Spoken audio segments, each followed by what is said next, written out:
Good day, everyone. This is Greg Meyer from Rides Done Right, and we're here at the Salem Roadster Show. And here we have Pierre, Barmore. Yes. And Myrna. Terrana. Thank you. Sorry. But you have this beautiful 56 Chevy BelAir Post. BelAir Post with Right. So you were telling me about the story about how you got this. Sure. From a boy. I mean, it was an amazing story. Sure. So let's. Well, I was looking for a car that was unmolested and not cut up and all intact, and all I could find up in my area was stuff that had been hashed over.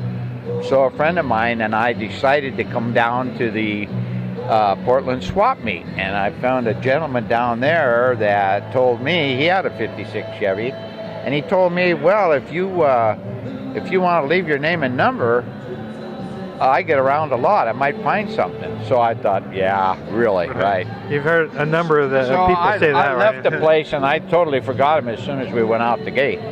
But anyway, about 2 months later, he called me and he said, Pierre, he says, I found you a car that was in a barn down here. And so actually he went and picked it out of the barn. But I got down there and the car was there, and I looked inside and it had hay and grass and all kinds of stuff in it. So anyway, we towed it home, and proud as punch and tickled. And we towed it home, and I started going inside of it, and I found things that were unbelievable. That's when I really got connected with this car. So I had mice nest in there and different types of things like that. And then also I took the exhaust pipe off, and it had a rattle in it. And so I tipped it down like that, and a nut rolled out of a whole nut with a shell rolled out of the exhaust pipe. And so he's keeping his winter storage in there. Yeah, but I would like to see how he did it. That's one clever mouse. So anyway, after that, that started the bond. That started my journey, actually. Yeah. So I just kept taking the car apart, and then I started going to more car shows and magazines and everything to figure out what I was going to do with the car. So how long did this been in? Do you know how long it was in the barn before you? Yeah, well, that's a good question. I think it was about 17 years in the barn. Okay. Yeah. And so it had I discovered a lot of history that nobody else knew about that car right in the from the barn. Because it was untouched for so long, right? Yeah, and nobody looked at it. I mean, so anyway. So that's what happened there, and then I just kept working from there. And but all the pieces were there, right? I mean, you had everything, the trim and all the stainless was there. Yeah. Everything was there. It had a little bit of rust, but not bad. Yeah. But you could see what the car was. It had all the upholstery in it and the whole deal. Yeah. And I had the title from the lady that originally purchased the car, so it was a good fit. Yeah. It was really a good fit. So I spent the next long time just taking it apart. What's a long time? Well, from start to finish, it took me 10 years from start to finish on the car. Yeah. And I cleaned every piece, put every bolt in new, all of the above. I did the longest route to everything there was. I built a spray shop in my garage, and I had to have a place to store parts, so it just took a long time. So anyway.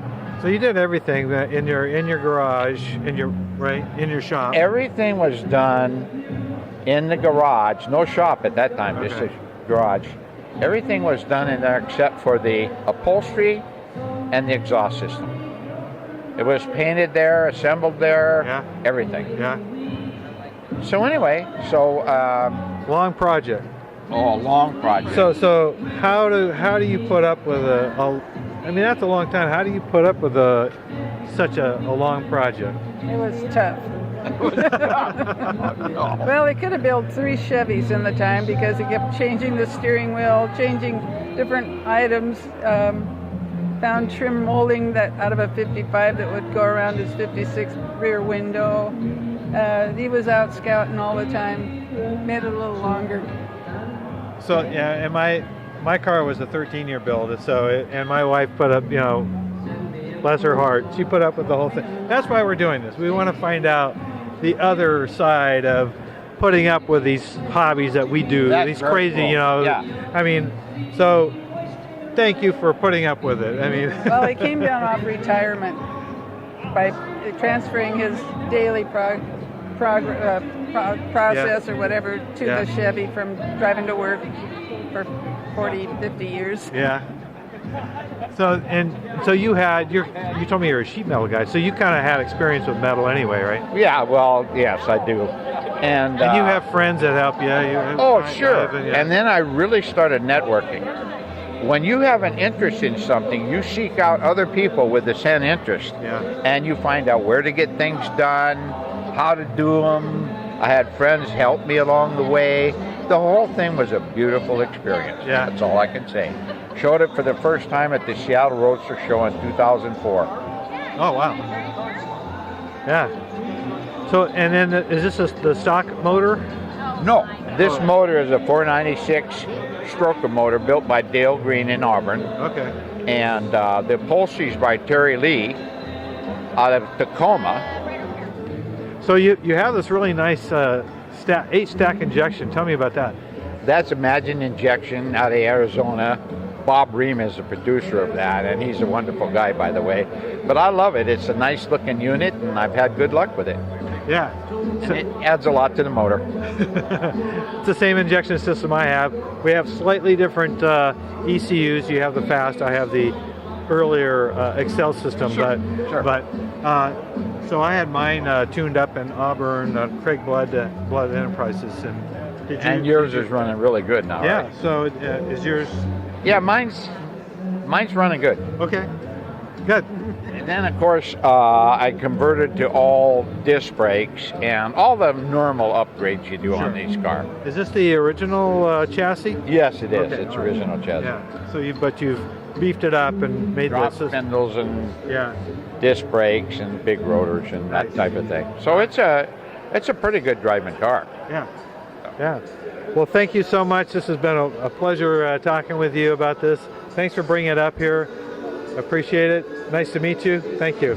Well, thank you, and thanks for making it so nice. And this is a great show to be at because it's a people show. This is the Salem Roadster show. They've always done it right here. It's invitation only, and it is. You're right. It's all about the people. We appreciate it.